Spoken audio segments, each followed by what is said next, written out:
खबरों में बात करते हैं यमुना नदी में निर्माणाधीन 300 मेगावाट लखवाड़ बांध की, जहां जौनपुर जौनसार लखवाड़ बांध प्रभावित संयुक्त संघर्ष मोर्चा के तत्वाधान में ग्राम पंचायत पाली के अंतर्गत कोड़ा गांव के निकट डैम साइट में पारंपरिक वाद्य यंत्र ढोल दमाओं के साथ महिपाल सिंह सजवाण, संयोजक लखवाड़ बांध प्रभावित काश्तकार संघर्ष समिति की देखरेख में अनिश्चितकालीन धरना प्रदर्शन प्रारंभ किया गया, जिसमें समस्त काश्तकारों द्वारा अपनी मांगों को लेकर जमकर नारेबाजी भी की गई। आपको बता दें कि पूर्व प्रस्तावित कार्यक्रम के अनुसार लगभग दोपहर 12:30 पे अपनी मांग पूर्व में परियोजना से पूर्ण प्रभावित गांवों का सामूहिक विस्थापन, बेरोजगार युवाओं को अस्थायी रोजगार की गारंटी, प्रभावित काश्तकारों की परिसंपत्तियों का सर्वेक्षण, आंकलन कर मुआवजा शीघ्र दिया जाए, बांध परियोजना से पूर्ण प्रभावित ग्रामों का सामूहिक विस्थापन, परियोजना से प्रभावित परिवारों के युवाओं को योग्यता अनुसार स्थायी रोजगार दिया जाए और जिन युवाओं को किसी कारणवश कंपनी से बाहर किया गया है उन्हें कंपनी में वापस लिया जाए, ताकि प्रभावित परिवारों को आजीविका हेतु रोजगार मिल सके। काश्तकारों के अधिग्रहण की जाने वाली भूमि का प्रतिकर जब तक नहीं दिया जाता या काश्तकारों की मांगे नहीं मानी जाएंगी, तब तक परियोजना का निर्माण कार्य रोका जाएगा। इस धरने के दौरान यूजेवीएनएल के डीजीएम शिवदास नरेश रंगवाल सहित एलएनटी कंपनी के लाइजनिंग मैनेजर वीरेंद्र कुमार शर्मा भी मौके पर पहुंचे, लेकिन काश्तकारों की मांगों पर कोई खास जवाब नहीं दे पाए।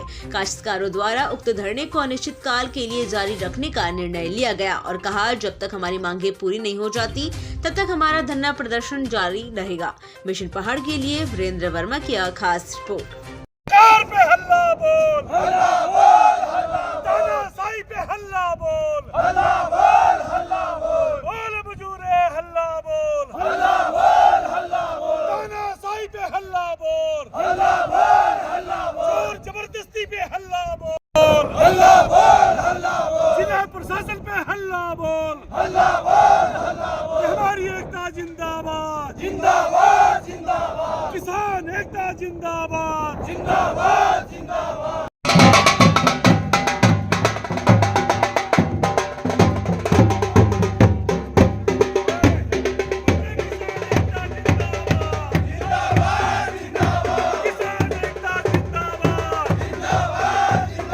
अभी 22 सूत्री मांगे हैं, हमने ज्ञापन भी दे दिया है अभी डीजीएम साहब को।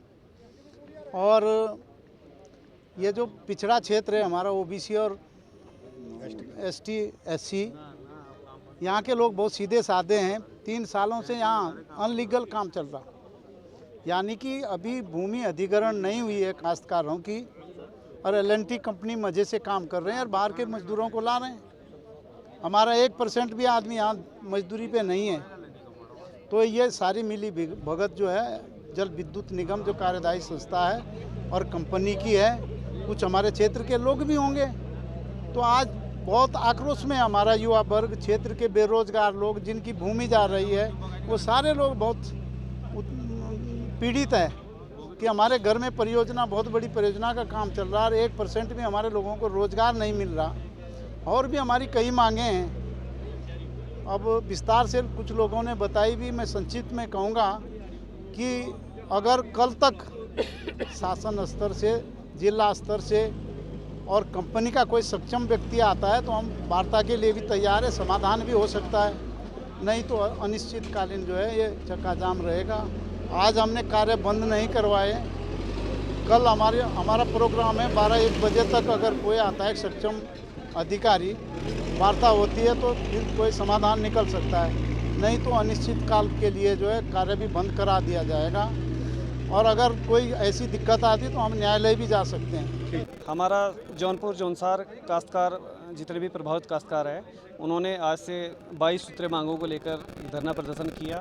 पूर्व में डिस्ट्रिक्ट टिहरी और देहरादून की कई समितियां यहाँ पर बनी है, उन्होंने उतने तेज़ी से वो काम नहीं किया, शिथिलता रही, और जिसमें सारे जो बेरोजगार युवा हैं वो नाराज़ है। और मुद्दे हमारे जो है बेरोजगारी को लेकर है, ज़मीन के बदले ज़मीन को लेकर है, उसमें सरकार अगर नहीं मानती तो उसके रेट को लेकर है, और बहुत सारे जितने जो सरकार की जो नीति है पुनर्वास की, जितने उनके नॉर्म्स से उन्हीं के आधार पर, हमारे कोई अनावश्यक ऐसे मुद्दे नहीं हैं, सारे बहुत इंपॉर्टेंट मुद्दे हैं। और सरकार और प्रशासन और शासन हमारे किसी किसी भी मांग पर जो है बहुत कोई ठोस कदम नहीं उठा रही है, जिससे हमको जो है धरना स्थल पर डैम साइट पर आना पड़ा। जैसा कि अभी हम इससे पहले हमने पत्राचार भी किया है, बातचीत भी करी है। आज ये डीजीएम साहब आए थे, एक्शन साहब आए थे, उनकी बातों से तो ऐसा लगा कि वो कैपेबल नहीं है। उन्होंने हमारे 22 सूत्रीय मांग पर किसी भी एक पॉइंट पर जो है ऐसी सहमति नहीं जताई कि वो उस योग्य हो कि जिसका वो निस्तारण कर सके। जी बिल्कुल, हमने जो है कलेक्टर महोदय से अनुमति ली है। हमने आज से 15-20 दिन पूर्व जो है ये अल्टीमेटम दिया था, और ये जो प्रपत्र मिला है हमको, उन्होंने केवल जानकारी के लिए अभी दिया है। और ये धरना स्थल, ये हमारी ज़मीन है, हम लोगों का इतना समर्पण है, इतना डेडिकेशन कर रहे हैं। हमारे पूरे जौनपुर जौनसार का केवल एक ऐसा ये बांध है जिसमें हम सबकी सहमति है, हम हर चीज़ के लिए तैयार है। जब हमारी किसी मांगों को नहीं माना जा रहा तो इसीलिए हम धरना स्थल पर बैठना पड़ा। ये राष्ट्रीय परियोजना है, उत्तरांचल के साथ साथ 5 अन्य राज्यों को भी इसका लाभ मिलना है। विद्युत जो उत्पादन है उसका भले ही उसकी जो रॉयल्टी है उत्तरांचल सरकार को जा रही है, लेकिन जो पेयजल का जो पानी जाना यहाँ से पंजाब, हरियाणा, दिल्ली, राजस्थान, उत्तर प्रदेश को भी जाना है।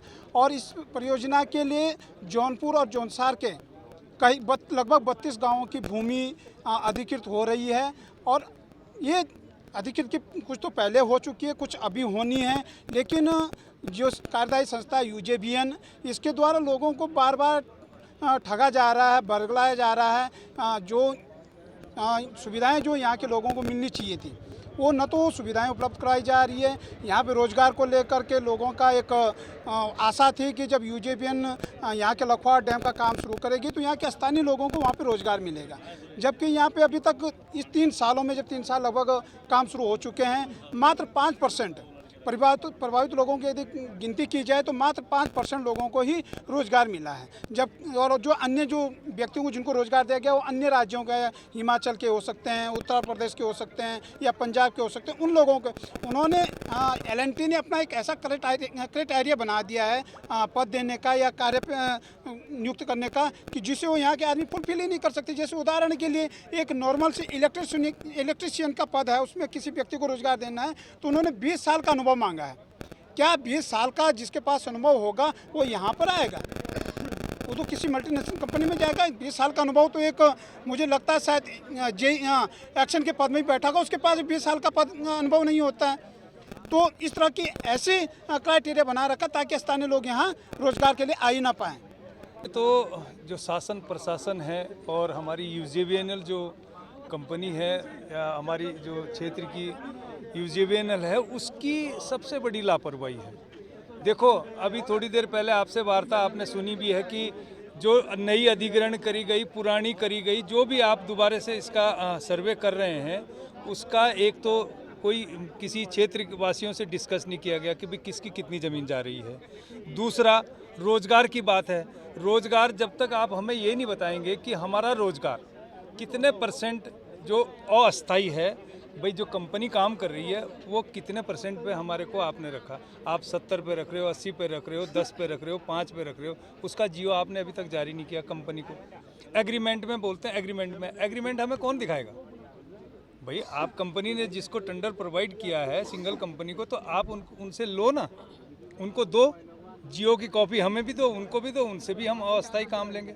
जो अस्थायी रोजगार है, भाई अस्थायी रोजगार में तो अस्थायी देना पड़ेगा।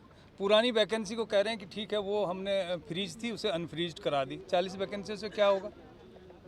300 मेगावाट की परियोजना बन रही है, ड्रीम प्रोजेक्ट है उत्तराखंड सरकार और भारत सरकार का। भाई टिहरी में भी बना, वहाँ आज भी आरक्षण है। जो भी भर्ती आती है, जो जिस लेवल की आती है वहाँ आरक्षण है। हमें क्यों नहीं है? हमें क्यों नहीं दी जा रही? हमारे बच्चे क्या करेंगे? ये परियोजना 10 साल में बन के चली जाएगी, यहाँ से ये लोग चले जाएंगे, हैंड ओवर हो जाएगी, हम कहाँ जाएंगे? आज हम 56-57 के हैं, तब हम 67-70 के होंगे। हमें रोज़गार भी तो चाहिए खाने के लिए, घर से कोई बच्चा होगा तभी तो। रोज़गार कई प्रकार के होते हैं, वो चलो छोटे रोज़गार ले लेंगे। कंपनी को जियो नहीं दोगे तो हम कहाँ से बात करेंगे? सर वार्ता हुई है, डीजीएम आए थे की वार्ता से कोई हज़ारों दफ़े हम पहले भी कर चुके हैं, इसमें कुछ नहीं निकलने वाला। जब तक शासन प्रशासन, रेवेन्यू की टीमें इस जगह काम करने नहीं आएंगी, एक क्षेत्र चुन लें कि भाई जौनसार का करना है या टिहरी क्षेत्र का करना है, गढ़वाल का करना है। भाई SC ST और OBC के लोग ही तो हैं यहाँ। सेंटर में तो दहाड़ पीटी जाती है, ST SC OBC के लिए बहुत काम हो रहे हैं, यहाँ तो दबाया जा रहा है। यहाँ कोई बात करने को राजी नहीं है। तो बताओ, काम शुरू कर दिया, पैसा अभी दिया नहीं, रोजगार कोई दिया नहीं। यदि जो पूर्ण विस्थापित गांव हैं उसमें से यदि 8-10 लोग लगे होंगे, वो भी तो हमारे ही लोग हैं, वो कौन सा रोजगार है? 70% उनमें पूरा हो गया क्या? ड्राइवर की वैकेंसी के लिए आते हैं तो उसको जो है दाएं बाएं घुमाया जाता है, बाहर का आता है उसको अंदर कर दिया जाता है। हमारे आदमी वो कहते हैं 20 साल का एक्सपीरियंस लो। हमें कंपनी दिखा देना कोई सी भी कि 20 साल का एक्सपीरियंस है किसी के पास। ठीक। हेल्पर के लिए 5 साल का एक्सपीरियंस। अरे टायर बदलना है उसने, और कौन सी गाड़ी आगे पीछे करवानी है, बैक करवानी है, उसके लिए 5 साल का क्या एक्सपीरियंस? आप सिखाओगे तो सीखा जाएगा।